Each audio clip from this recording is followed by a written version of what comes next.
Vinash Kale Viprit Buddhi, you have done the exact opposite. You've kept the same cabinet, you've kept the same finance minister who's given the same shoddy budget. This is a kursi bajao budget. Kursi bachane mein aap mast hai. Desh ko bhi dekhiye. Today, every mid-level official in Adani's office calls mid-level officials in the CBI and says 161 statement change karaiye, aapka sir ko bulaiye, madam ke against mein statement dijiye. Honorable Chairperson sir, my respected colleagues, I stand here today on behalf of my party, the All India Trinamool Congress, to speak on the finance bill. Madam, I have to say I'm deeply pained at the very onset. I must point something out. When we talk on the governor, speak on the president's address, the Honorable Prime Minister leaves the chamber. Today, when we are speaking on the finance bill, the Honorable Finance Minister leaves the chamber. We members of the opposition are deeply pained by this. We hope that the government will take notice of our pain and be present in the House each time that we speak on relevant issues. Theodore Roosevelt, the 26th President of the United States, had said, in any moment of decision, the best thing you can do is the right thing. The next best thing you can do is the wrong thing. And the worst thing you can do is nothing. The Honorable Finance Minister has made a mockery of the people of India in this union budget by doing absolutely nothing. Whatever little changes are there are regressive and ill thought out. Means that the people did not want a business as usual approach. The people wanted a course correction. What have you done? You've not listened to the mandate. Vinash Kale Viprit Buddhi, you have done the exact opposite. You've kept the same cabinet, you've kept the same finance minister who's given the same shoddy budget. Who is this budget for? The middle class make up 31% of India. The poor make up between 60 and 65% of India. I will demonstrate how this budget systematically strangles the poor and the middle class. This is a kursi bajao budget, a save the chair budget for this government, and even that it doesn't do very well. Broadly, there are two types of taxes: direct taxes, indirect taxes. Direct taxes are known as progressive taxes. Why are they progressive? So income tax, property tax, investment tax on capital gains, these are done in a way that the richer you are, the more tax you pay. So they're kind of fairer. Sir, please. Sir. Sir, you're a chat person. What is it? Indirect taxes are regressive because everyone from the richest billionaire to the poorest laborer is paying the exact same tax. So GST, duties on petrol, duties on diesel are all indirect taxes. When we strive for a fair and equitable economy, we must have the balance of direct taxes and indirect taxes right. The US and the Europe broadly collect about 60% through direct taxes and 40% through indirect taxes. Some Scandinavian states with welfare models collect 70% through direct taxes, 30% from indirect taxes. In India, it is the exact opposite. 65% of tax collection comes from indirect taxes, where billionaires pay the same as the poorest laborers, and only 35% comes from direct taxes. Even within the direct tax bracket, for the first time in our country's history, salaried professionals and the middle class are sharing a greater tax burden than rich corporates. The middle class is contributing 55% of direct income taxes under this government, up from 38% under the UPA. The richest corporates in India today contribute only 45% of direct taxes. Not only is the middle class being taxed, but now with this budget, the savings of the middle class have also been taxed with removal of indexation and with a rise in the short-term capital gains. Investors who've made more than 11% return, we've done the calculation, that's about the threshold rate. If you have made more than 11% returns, so if you've made higher returns, then this new tax regime with the removal of indexation has happened is good for you. Now, people like our parents, pensioners, salaried middle class, risk-averse people who invested in gold, in property, in debt mutual funds, the removal of indexation has harmed them disproportionately. So the middle class has lost out. Debt mutual fund holders will end up paying more than 40% more tax because indexation is being changed from 20% to 12% for investments made before April 1st, 2023. So this is effectively penalizing those who've made low profits. You've anyway made lower profits. People think real estate has made enormous profits. If you look at RBI's housing index for the past 10 years, the average rise in property prices has been between 4.5% and 5%. So if the middle class is invested in property, that is below 11% return, so indexation is going to harm you. The current GST regime is irrational and iniquitous. There is 18% GST levied on life insurance and medical insurance products. The Honorable MOS Finance yesterday, on Monday, told this House that the government has collected 8,263 crores as GST on health insurance for the fiscal year 23-24 alone. This is blood money. Our Honorable Chief Minister Mamata Banerjee wrote a letter to the Finance Minister, to the Centre, pointing out that this is a completely anti-people tax. What is life insurance? What is health insurance? It is people guaranteeing and spending money and protecting against life's uncertainties, against accident, against injury, against ill health, against death. What are you doing? You are imposing GST, same rate that a billionaire pays, the poorest middle class person has to pay. So people are deterred from taking out new policies. People are deterred from continuing existing insurance. This should be removed at the earliest. Now, let me now move on to what affects more than 70% of Indian citizens, social sector allocations. The general trend over the past decade, in every budget in the last 10 years, of which our Honorable Finance Minister has presented 7, has been in nominal terms, you have allocated more money to the social sector. But if you account for inflation and you look at real allocations, inflation adjusted, allocations have seen reductions of over 25% in the past 10 years. I'm going to look at real allocations, that is adjusted for inflation, for some major schemes in the past 10 years. Sarva Shiksha Abhijan, minus 18%. Rashtriya Madhyamik Shiksha Abhiyan, minus 9%. ICDS, which affects every child, it's a school scheme, minus 34%. Mission Anganwadi, minus 5%. PM Poshan, minus 45%. PMGSY, those of us who have rural areas, the Pradhan Mantri Gram Sadak Yojana scheme, minus 47% reduction in real terms. The National Social Assistance Program, minus 20%. The combined expenditure on 5 social schemes, the top 5 social schemes as a percentage of GST, of GDP, has declined from a peak of 0.93%, so almost 1% of GDP in 2009-10. Do you know where it is today in 23-24? It is 0.36%. It is only a third of what it was in 9-10. The Manrega budget during COVID, when the centre was telling all the states, please give employment to the labourers, they are going back. The Manrega budget in 2021 was 0.6% of GDP. Do you know what it is today? 0.26%. No, shame. Specific budget figures for 24-25 are shameful. Specific figures, let's look at the specific figures. The allocation for Samarth, which is maternity entitlement and the creche scheme, has been reduced by 70 crores compared to budget estimates of last year. The budget for the National Social Assistance Program, for again those of us with rural areas, you know how important this is. This is what gives social security pensions to the elderly, to single women, to disabled. This is unchanged from last year at 9,652 crores. 9,600 crores, same as last year, no adjustment for inflation.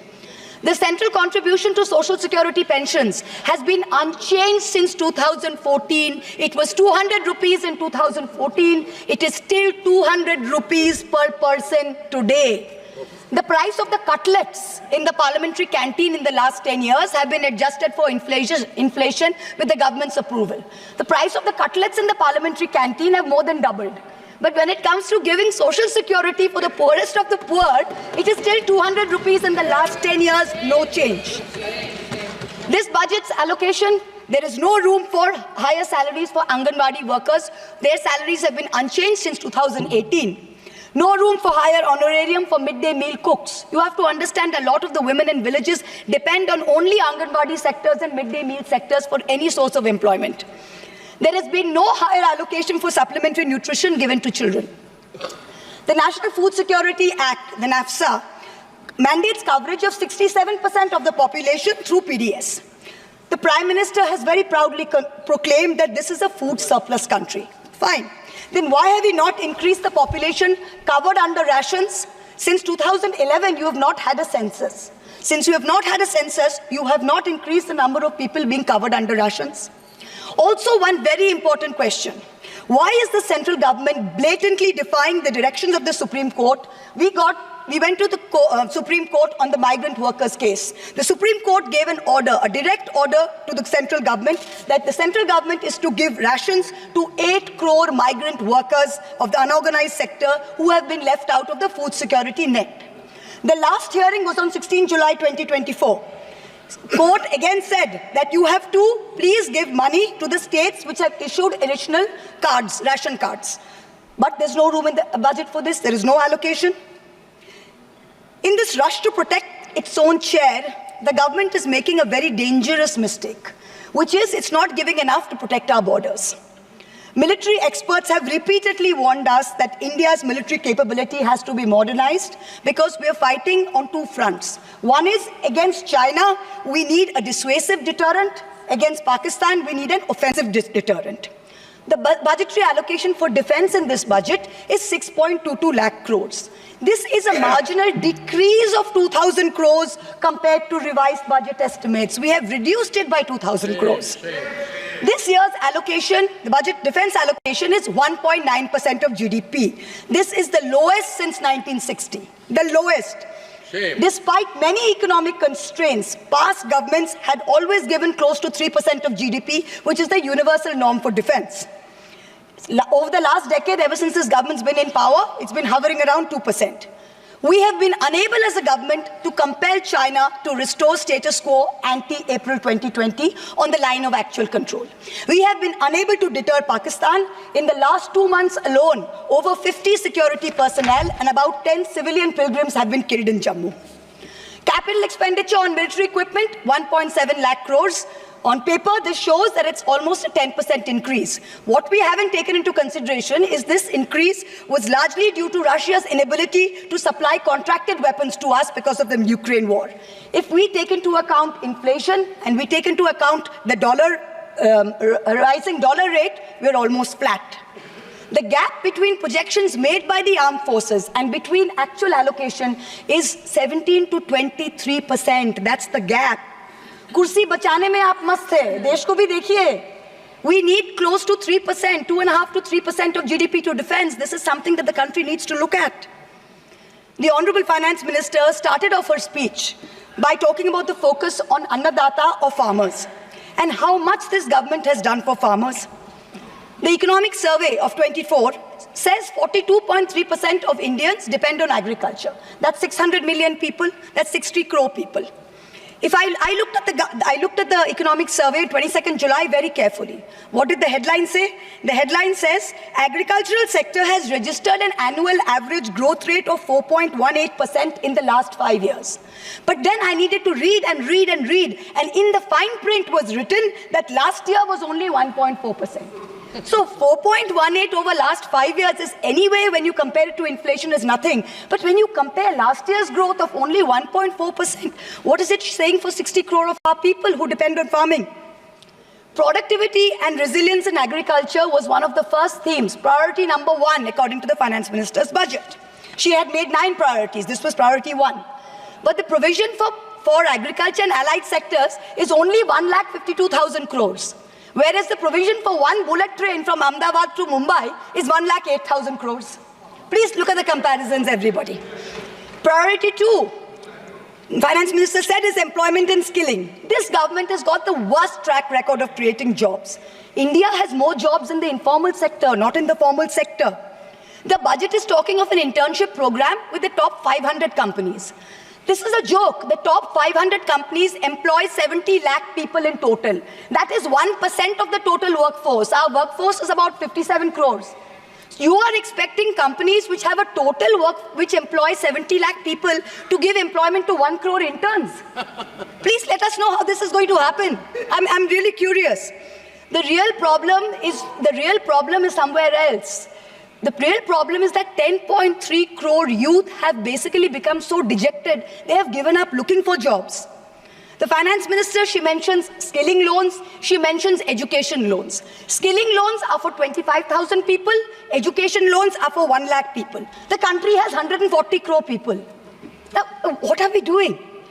Priority 3, according to the finance minister, inclusive human resource development and social justice. In this section, the budget says, first on Bihar, we will support expressways. What you're not saying is that you will make expressways which will charge very high tolls. So you are recovering the money, you're not doing anyone a favor. You're charging back-breaking tolls.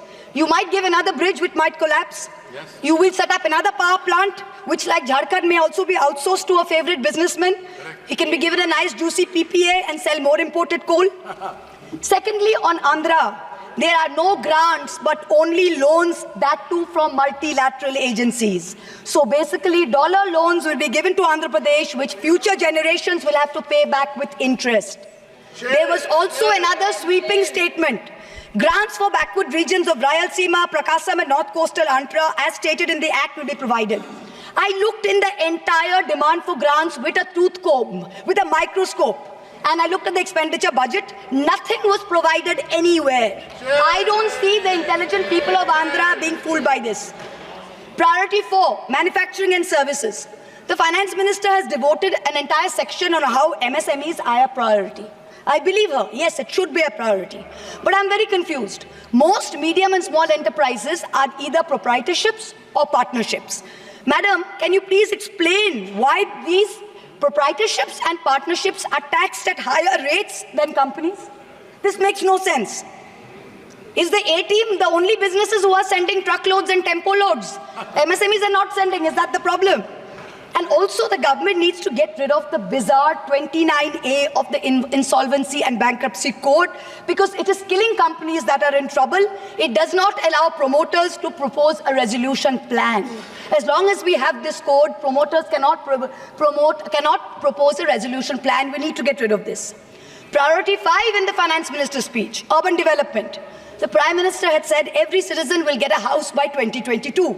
We are now in 2024 and we are still making allocation for 3 crore more houses. Yes. Can you please tell us how many more houses we need and when it's going to be done? Let's get this over with. 2047. Priority 6, energy security. The less I speak about this, the better it is. Energy security is security for best friends.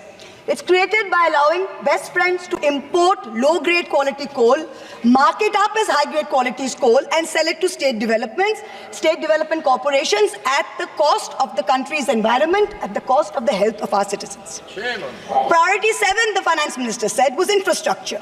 She announced in a true style of Shagun that she is gifting the nation 1,11,111 crores. 111,111. This is flat on last year. Sadly, most of this will go towards crony capitalists.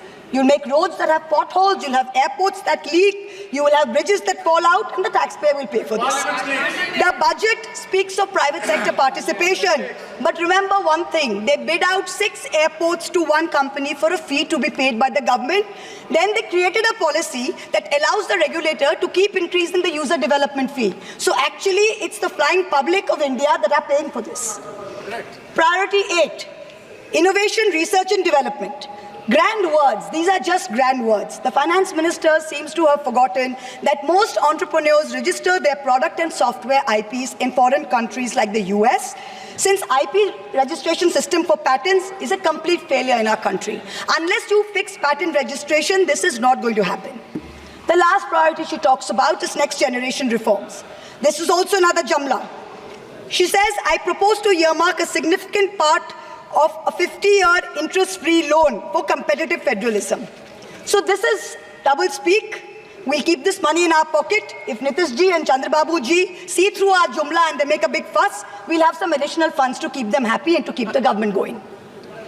Finally, I have to mention one interesting fact, and I hope that the Treasury benches will have the patience to hear me out. Please. I wholly agree with the Finance Minister on one thing. The budgets for the CBI and the ED have been reduced this year, and I was wondering why. Is it because the voters didn't like the fact that you were using the CBI and the ED to go after the opposition and file fake affidavits? Or is it because you have outsourced the CBI and the ED completely to a businessman in Ahmedabad who's controlling the whole thing? Why have you reduced it? Number one. The former Maharashtra Home Minister highlighted how BJP leaders and agencies have threatened him to filing a fake affidavit. In the case of Sandesh Khale in West Bengal, the women have confirmed on video that BJP leaders forced them to file fake statements. Similarly, I am told in my matter, Mr. Adani on October 16, 2023, got my friend to his office in Ahmedabad and threatened him with dire consequences to file a fake affidavit. Actually, it was Mr. Adani's in-law, Mr. Cyril Shroff, who filed the fake affidavit and forced him to sign it. Even today, every mid-level official in Adani's office calls mid-level officials in the CBI and says, 161 statement change karaiye, aapka sir ko bulaiye, madam ke against mein statement dijiye. I am telling the CBI, via you, madam, please take a 164 statement once and for all. Don't keep calling back people at Adani's behest to change 161 statements to implicate me. It's going to get you nowhere. Let us reduce the CBI and the ED budget to zero. Let us, Mr. Adani pay the full 1,500 crores. Let us outsource it completely to him. End of story. In short, this Kursi Bajao budget is a desperate attempt by the government to stick its head in the sand and act like that the mandate of 2024 never happened.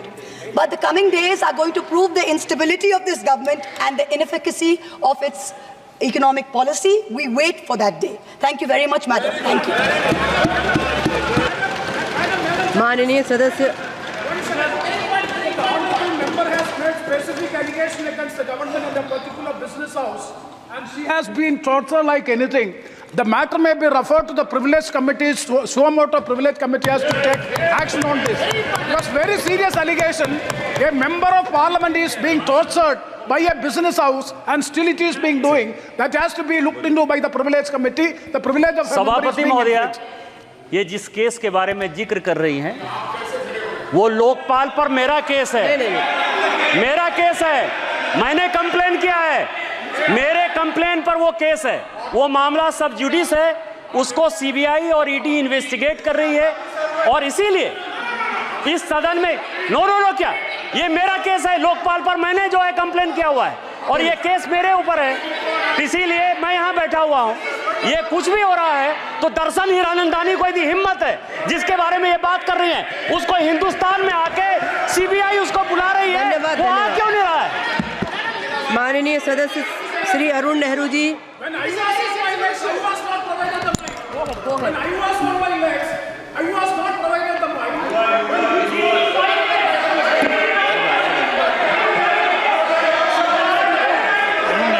Please continue, please सदस्य, please माननीय सदस्य, please.